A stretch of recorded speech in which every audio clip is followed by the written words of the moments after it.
Amongst all the decisions you're likely to make as a business owner, whether you're a private business, a not-for-profit business owner, is how much should you charge for your goods and services to your customers. If you could get inside the mind of your customers and figure out what they're prepared to pay for what you're offering, life would be so much simpler. Unfortunately, we don't deal with that environment. So hi folks, welcome to another wonderful episode of Mahmood and Joe presenting business growth. So to my right hand side is the wonderful Dr. Joe North. The left hand side is me wearing my Mahmood #1 hero shirt. So in the next half an hour, we're going to share our experience and tips about pricing. Very pertinent at the moment with all the cost pressures, things going on in the landscape. Pricing has and always will be an important part of your business. But folks, before we crack on, let's have a little bit of music.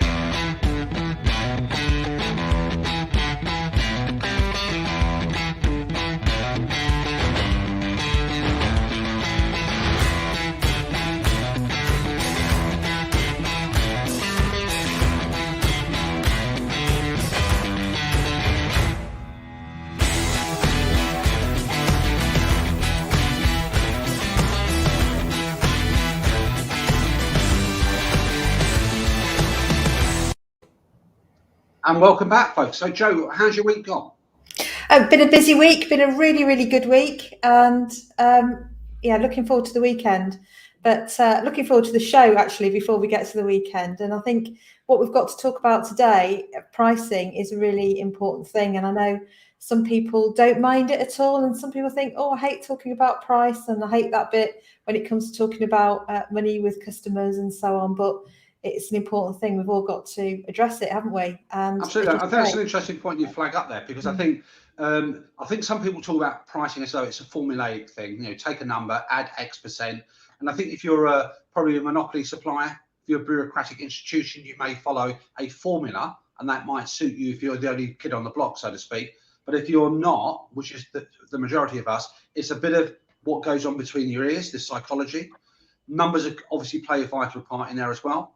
It's also a combination about what you want to achieve with your pricing, and it's not just making money there as well. So it's a whole complex thing, and it's something you've been involved with over the years, haven't you, in terms of multi-size organisations and the smaller players?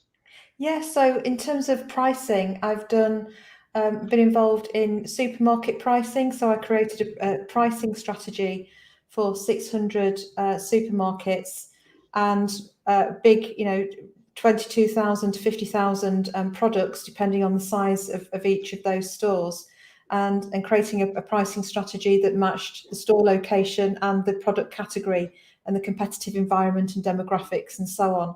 And the aim of that was to give the customers a sense that they were getting better value and drive out maximum margin for the supermarket chain. So things like as complex as that, and you've got to get into elasticities, through to pricing for significant contracts, operations, maintenance contracts in transport and other sectors to actually run transport networks and so on, through to helping startups and scale-ups and SMEs with their pricing strategy too. So it's a really important thing that, and I know you're brilliant with helping people with numbers and the finances, and pricing is part of that, isn't it? So many of us avoid Absolutely. it, and we need to address it.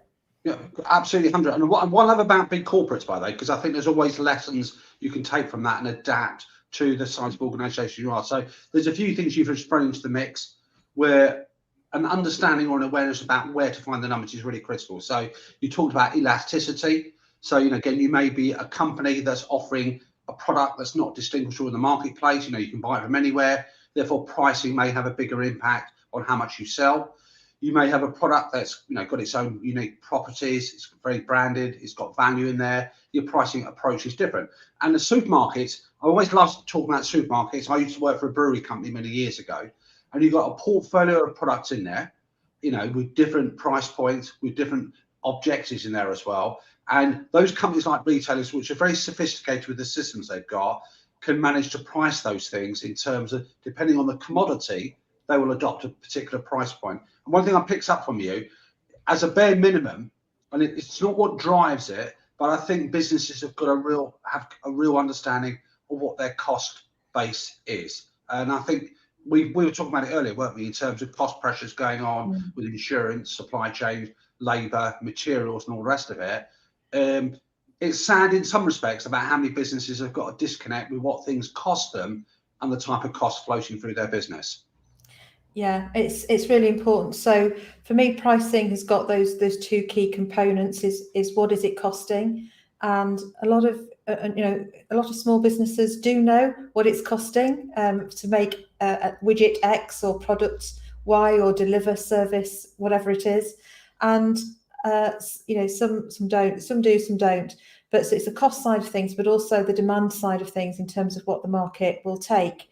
And there's all that advice about charging what you're worth, but the market to an extent will dictate what it perceives the value to be, and it's getting that really sweet spot, 100%. isn't it? It's the balance of the two, covering costs, optimizing margin, and going with something that the customer perceives to be great value, but it's your optimal price point too.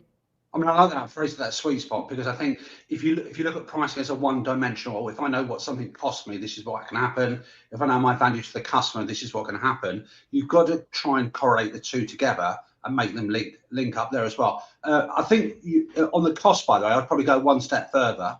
There are costs and there are costs. So typically, I would probably suggest that it's really useful for an organisation, whether it's a service deliverer or a product-based business, to understand the nature of those costs. So which costs are committed, which ones will not fluctuate. So if you sell nothing, those costs are still going to remain. If you sell lots more, some costs will change accordingly. So whether they're materials, whether that's, subcontract labour, whatever, if you understand that pattern of costs, it just makes the pricing a little bit more sophisticated as well. Yeah, it does. And understanding your own elasticities. So what I mean by elasticities is obviously how much, if you move your price up, what happens to demand? And if you decrease the price, how many more do you sell? And usually there's an inverse relationship between the two, depending on what that is. But really, each business needs to understand that for each product and service that they offer.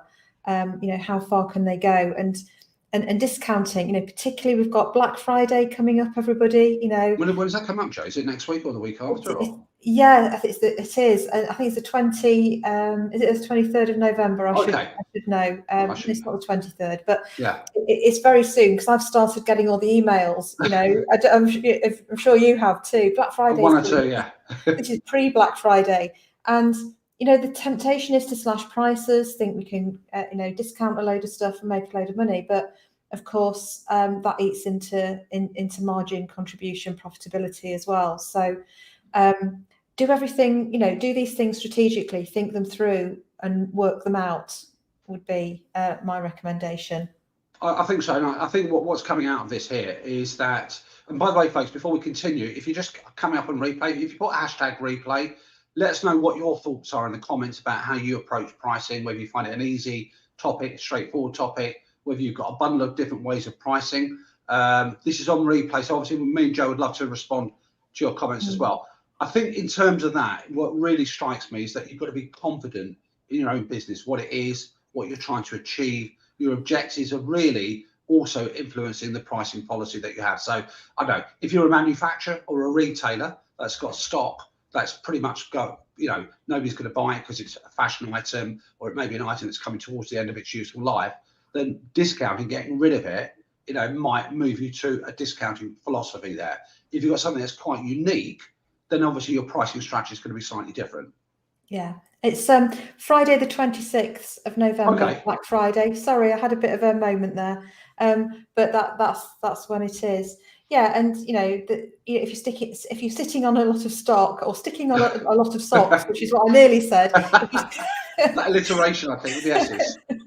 If you're sitting on a lot of stock, then stock is cash, just tied up. It's cash that you can't use, so it's important to move that on. And I think how you communicate price as well, and think about that. It's important too, but it's important you get your own head straight with what you're actually worth, what the products and services are worth, And I find that sometimes people are either, too ambitious and too grandiose in their own understanding of what that might be, or just far too modest and a bit humble, and and it's finding that right balance, isn't it? And what do you think that's about, Mahmood?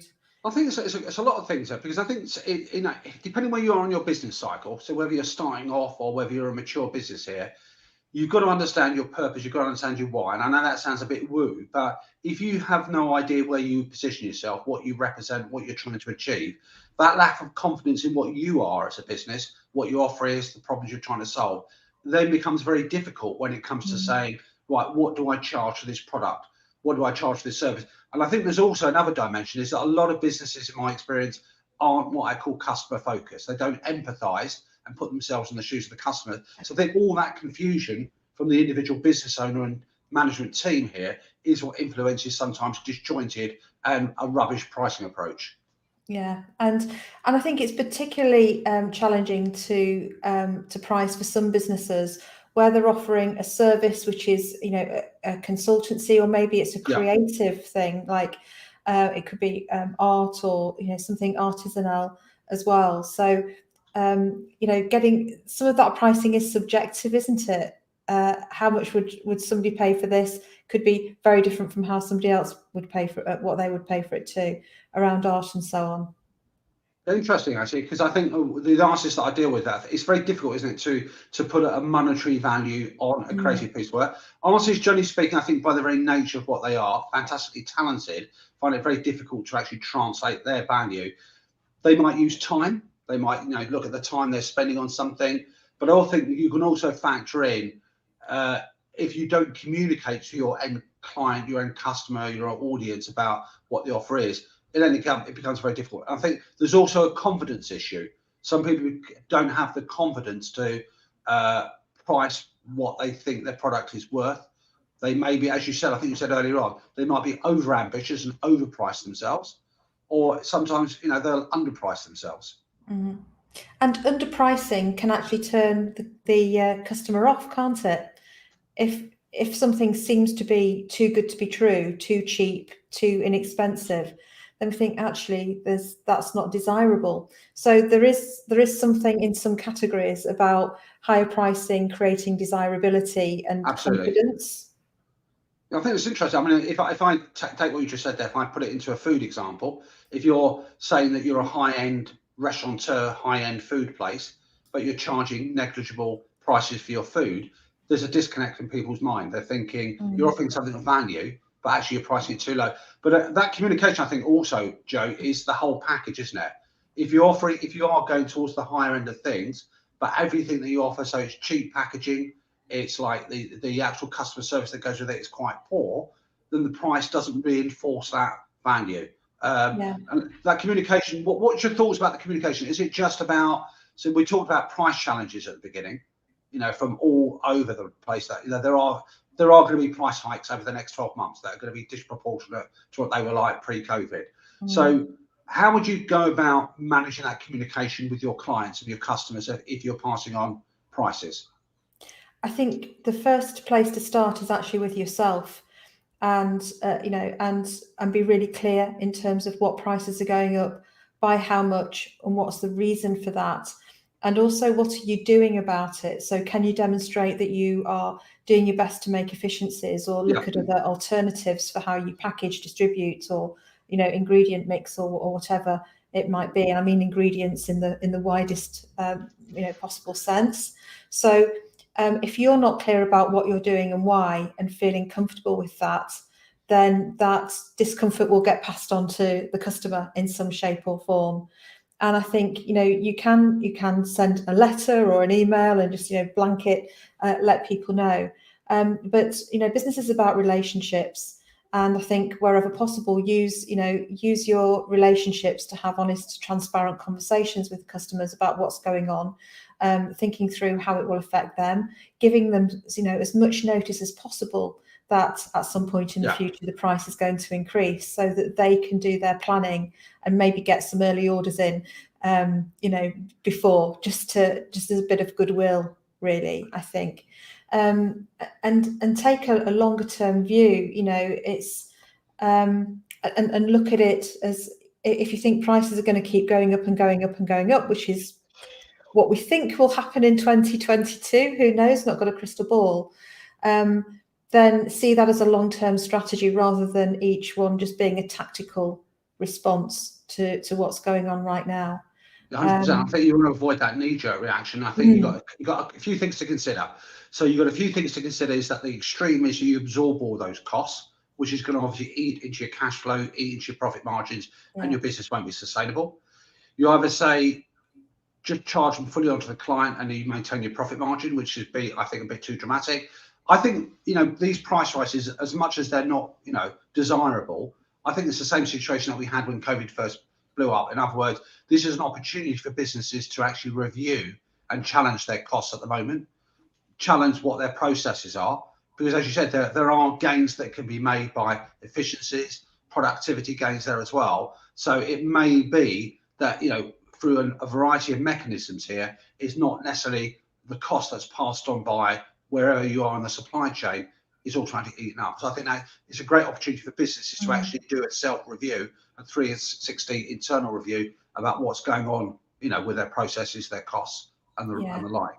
And keep an eye on what your competitors in your category are doing and saying about cost as well. And, use intelligence, research, anecdotes, the evidence that you can pick up to see how, what you're doing, how that sits within the wider market.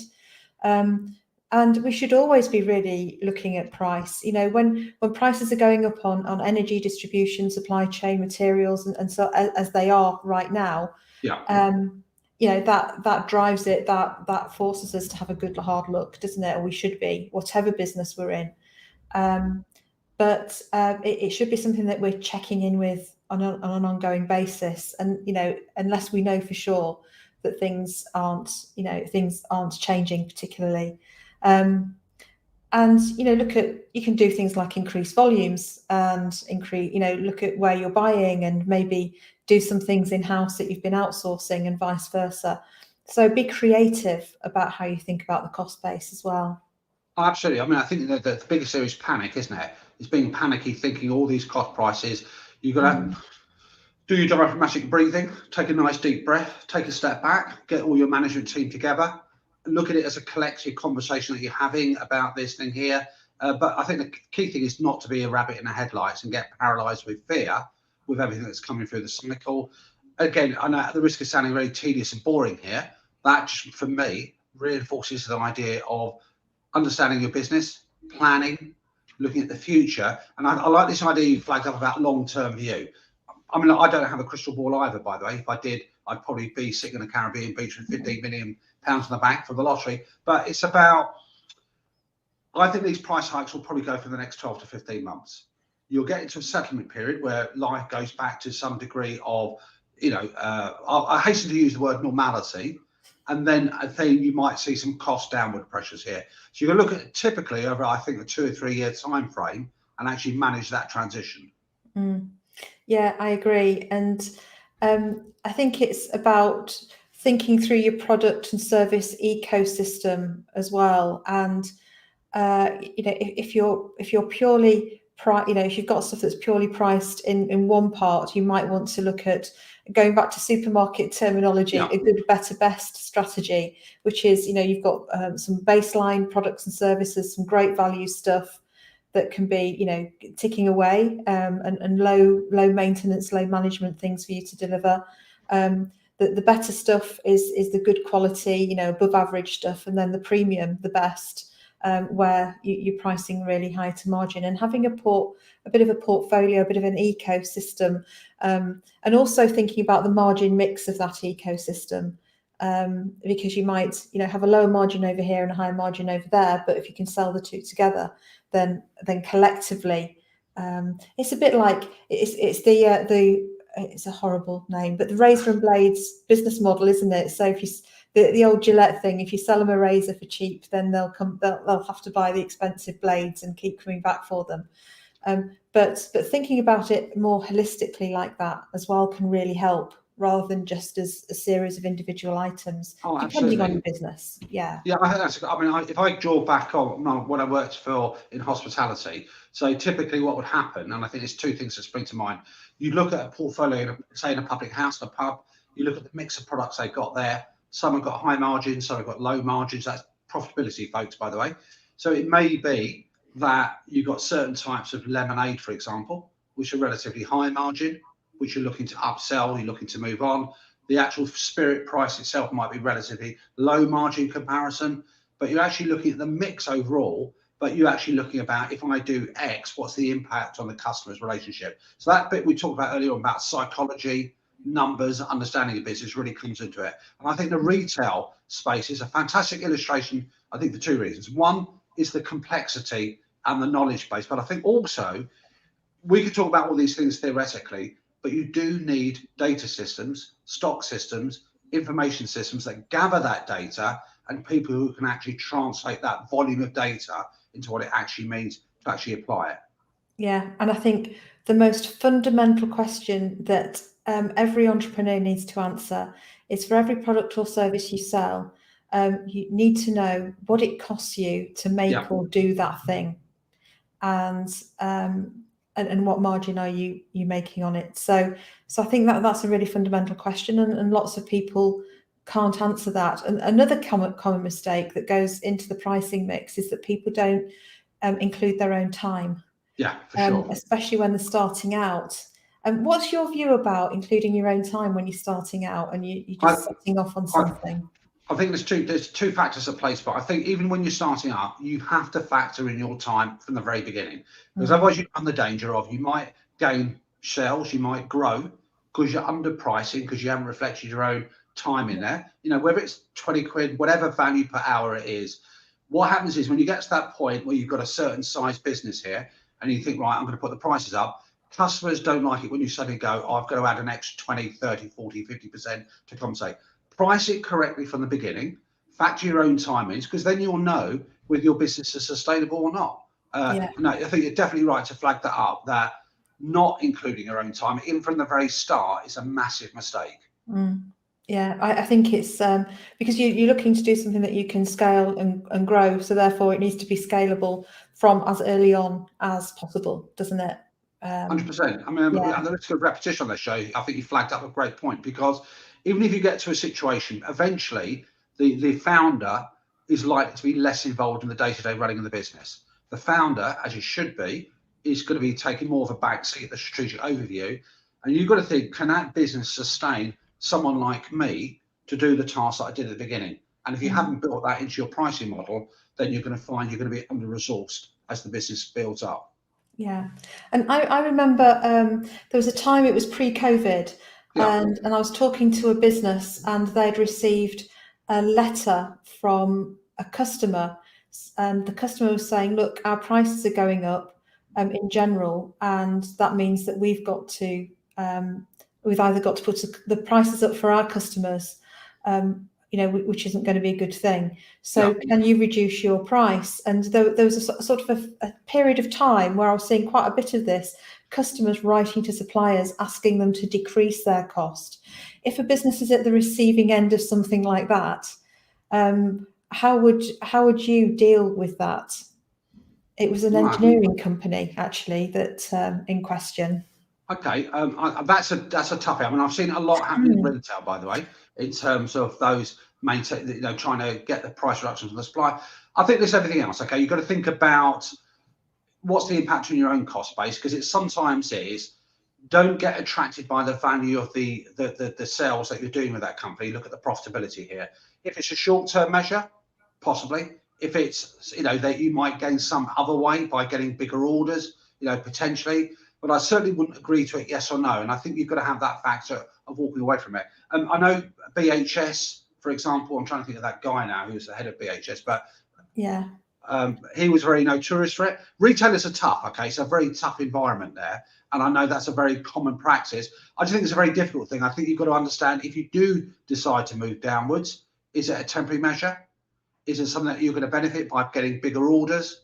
Is it something that's going to impact your own profitability dramatically? And if it is, it may have to be that thing that says, unfortunately, I can't sustain that. I can't do it. So it's that walking away, which is a very difficult thing to do, but you've really got to look at the margins and the profitability and the long-term benefit of being associated before you make a decision to price cut. I mean, what's your view? How would you handle it? Yeah, and it's a tricky one, and I think it also comes down to I concur with everything you've just said, and I'd add to that it depends on the relationship you've got with the client. You know, if the customer is great to deal with, pays on time, is super fair, and works well with you, then what you can do is have some good conversations between you, and I suppose negotiate is probably the strongest end, or really just come to an agreement in terms of what that might look like and other ways of reducing cost. So I think but if it's a client who you're always having to chase the invoice and they're not paying on time and they're a bit order last minute, and then they're always grumpy and difficult to deal with and complaining about nothing, then actually unless you really need that customer, I'd probably go less far to be helpful, because those things are important. So it depends on the relationship, how important they are to the business, and sometimes it's a good opportunity to explore together how you can take cost out of the whole system without impacting either your profitability or theirs, simply by looking at maybe the packaging or the process, or the way something's done. Some good things like that can come out of that. In the case of this engineering company, they agreed, I think it was a 10% discount was requested. They agreed to 5%, and then for a set amount of time, and then put the price back to where it was, just over this challenging period that they were having. I think in that's a great example. I think if it's collective and it's cooperation, then I think that's a stronger argument to actually to look at it. If it's imposition, that somebody says this is what's going to happen, I think potentially that could lead to quite a toxic relationship between you and your end customer there as well. Because all businesses, I think for me, is partnerships and relationships. Your suppliers are critical to you to make sure you can deliver to your own customer. Your relationship with your customers is important. And all businesses, by the way, just work in theory, should work in a very cooperative cycle there as well. Yeah. If you start going, this is what I am doing, without even talking to you about that, I think that can create very toxic relationships. Yeah, and I think that cascades for us when we're dealing with our suppliers, and their costs going up, and how we work together to really minimise that, mitigate that, and to protect each other's businesses in the process, because we all do well when we're in an environment where we're actually doing the right thing for the greater good, I think. 100%, yeah, and 100%. Making those decisions, and sometimes that needs a hard decision, but if we're taking them for the right reasons with the right intention, then I think that's super important. I think the other key question I get asked as well, and I'm sure you do, is sometimes people can say, well, that's really expensive, or they're afraid that one of the objections they're going to get back from a client is they're going to price something, and the client's going to say, no, that's too much, it's not worth that, that's too expensive. What are your thoughts about that one? I think there's a couple of things that come from that. I think first of all, it's about making sure you're communicating what the client is actually getting for that offer.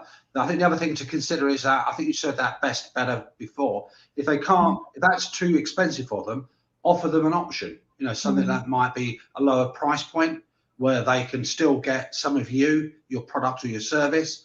That gives them the opportunity to still become engaged, still to buy from you. If it's a black and white, sorry, that's the price, take it or leave it, I think that's quite dogmatic. I'm not a big fan of dogma as a general rule. So yeah, have something that's a fallback option. Have something, so if you're a consultant here, it might be there's loads of free resources here. Here's something that's going to provide you with a solution.